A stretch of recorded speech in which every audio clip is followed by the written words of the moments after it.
அனீஷ் பாப்பா பார்த்தீங்கன்னா இந்த மாதம் தான் வந்து பிறக்க போகிறாரு. ஐயா என்ன டேட்டுக்கு பிறக்க போகிறேன் சொல்லு. என்ன டேட்னு கரெக்டாக சொல்லு. ஆ 1/10. இந்த மாதம் ஃபுல்லாக வந்து ஒதிச்சு கஷ்டங்கள் எல்லாம் கொடுத்துட்டு இந்த மாதம் 19ஆம் தேதி வந்துடுறாரு வெளியில்.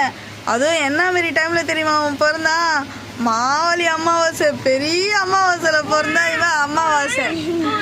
என்னப்பா பெரிய அமாவாசை, அதனால தான் சொல்கிறதெல்லாம் எதுவுமே கேட்க மாட்டான் இவன். என்னப்பா அமாவாசை தானே நீ? இவன் சின்ன அமாவாசை, அவங்க அப்பா பெரிய அமாவாசை. அனீஷ்க்கு அப்பா இவர் தான் அட்டாச்சு, பார்த்துக்குங்க. எதனா ஒரு பொம்பளை கூட எல்லாம் போகிறது பார்த்துடா விடாதீங்க. அனீஷ்க்கு அப்பா அவர் தான். ஏதோ ஒரு படத்தில் சொல்லுவார், இதுக்கு இது ஃப்ரீயானு, இதுக்கு இது ஃப்ரீ வந்துச்சு. இருக்குங்களா? பார்த்துக்குங்க.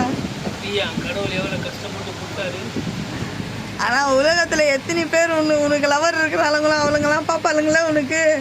நீ பண்ண சாஸ்திரிகளா? சோதனை மேல் சோதனை போதுமடா சாமி பாசா.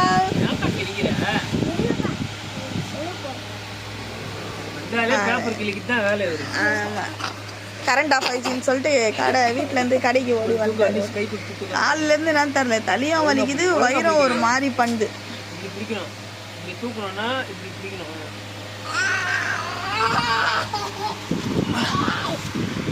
இட்லி சாப்பிட்டாரு, முடிச்சிட்டாரு கதை. இப்போ மதியானத்துக்கு என்ன செய்யறதுன்னு தெரியல. இட்லி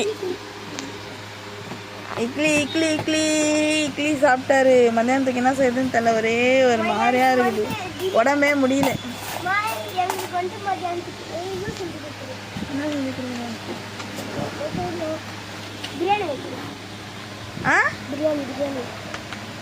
நான் நேற்று தான் வாங்கி கொடுத்தேன் அம்மா பிரியாணி. நேற்று தானே சிக்கன் பிரியாணி சாப்பிட்டான் இவன், இல்லைன்னு சொல்கிறான் பாரு.